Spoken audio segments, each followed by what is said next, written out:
Você está ouvindo os Viewpoints do Place Cloud. Pesquisadores contam histórias de lugares em diferentes partes do mundo.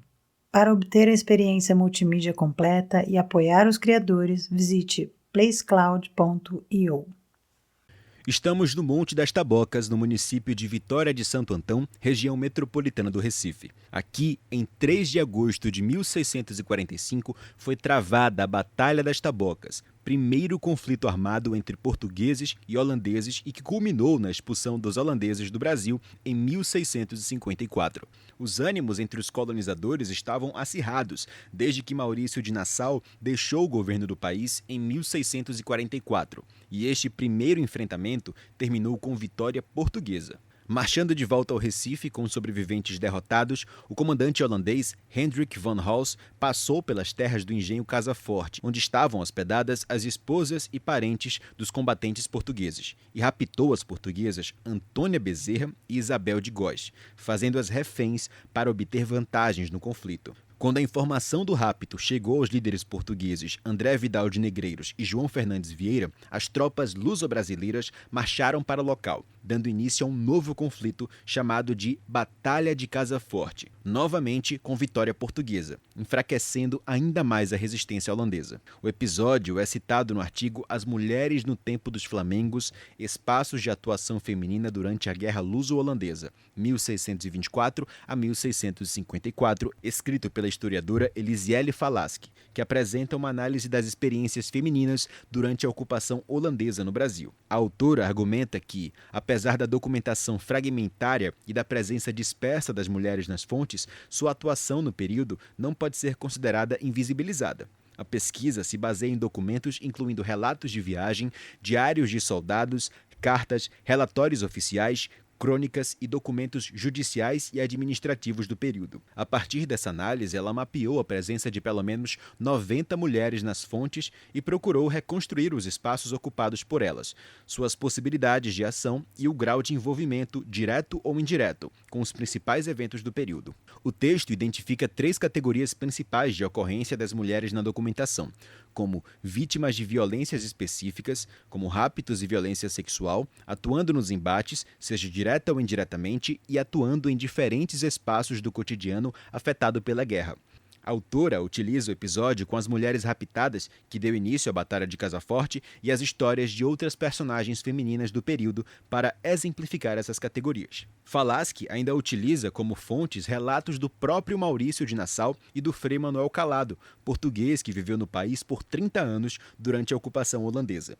Em um relato de 1638, Nassau descreve as portuguesas como menos ágeis e elegantes que as holandesas, observando que, abre aspas, as portuguesas, pelo costume de estarem de contínuo sentadas, não são tão ágeis como as holandesas, e andam sobre seus saltos chapins como se tivessem cadeias nas pernas. Fecha aspas. Aqui é uma informação interessante. Chapim era um sapato tipo plataforma muito popular entre as mulheres no século XVII. Já o português Manuel Calado, por sua vez, ao descrever no livro O Valeroso Lucidendo, escrito em 1648, as festas realizadas pelos holandeses, compara francesas, holandesas e espanholas com as portuguesas, afirmando que as estrangeiras, abre aspas, bebiam alegremente melhor que os homens, fecha aspas. Essa narrativa não apenas reforça estereótipos sobre a suposta liberalidade das mulheres estrangeiras, mas também sugere um contraste moral que enfatiza a contenção feminina como virtude portuguesa. Esses discursos evidenciam como os papéis de gênero eram usados para demarcar diferenças culturais e políticas no contexto da guerra. Outra personagem citada pelo Frei é Jerônima de Almeida, portuguesa acusada de sediar tropas inimigas em sua propriedade. Em 1638, ela foi condenada à morte pelos holandeses, mas a intervenção de mulheres de elite do Recife levou Nassau a conceder-lhe perdão. Calado descreve o momento em que essas mulheres se ajoelharam aos pés de Nassau pedindo clemência, demonstrando como a articulação coletiva feminina podia influenciar decisões políticas. Entre as mulheres estrangeiras, destaca-se Sarah Hendricks, que chegou ao Brasil disfarçada de homem para contornar as restrições impostas pela Companhia das Índias Ocidentais.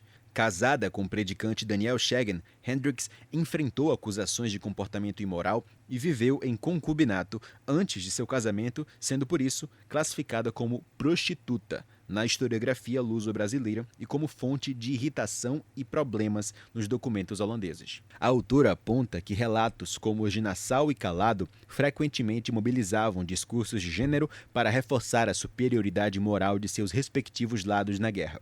Nassau, por exemplo, descreveu os portugueses como ciumentos e dominadores de suas mulheres, que, abre aspas, as trazem sempre fechadas, reconhecendo assim que os de sua nação são inclinados a corromper as mulheres alheias.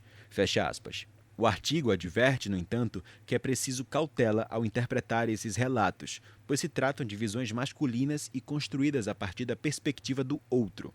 A pesquisa propõe uma análise mais profunda, considerando outras fontes, para traçar um panorama mais completo da condição feminina na colônia e evitar generalizações baseadas em percepções enviesadas. Embora as fontes apresentem um contraste entre mulheres holandesas e portuguesas em termos de liberdade e participação social, a pesquisa reconhece a necessidade de analisar a complexidade da experiência feminina no período, evitando estereótipos e considerando as nuances e as diversas formas de atuação das mulheres no contexto da guerra e da sociedade colonial. Como as principais fontes da pesquisa são documentos europeus, há pouco aprofundamento no papel das mulheres negras e indígenas e a própria autora reconhece a necessidade de aprofundar a pesquisa sobre essas mulheres, cujas histórias muitas vezes permanecem à margem das narrativas tradicionais. No entanto, há citações no texto à participação de uma mulher negra, descrita como, abre aspas, negra crioula, fecha aspas, e forra, também entre aspas, na Batalha de Casa Forte, em 1645. Ela é retratada por Frei Manuel Calado como tendo matado um soldado holandês com um bordão, demonstrando coragem e resistência frente à violência da guerra. O texto menciona a participação de mulheres indígenas nos combates, com o frei português destacando que elas, abre aspas, vão para a guerra de fato, fecha aspas. Essa afirmação sugere que a participação feminina em conflitos era uma prática comum em algumas culturas indígenas, desafiando a visão eurocêntrica que associava a guerra exclusivamente ao universo masculino.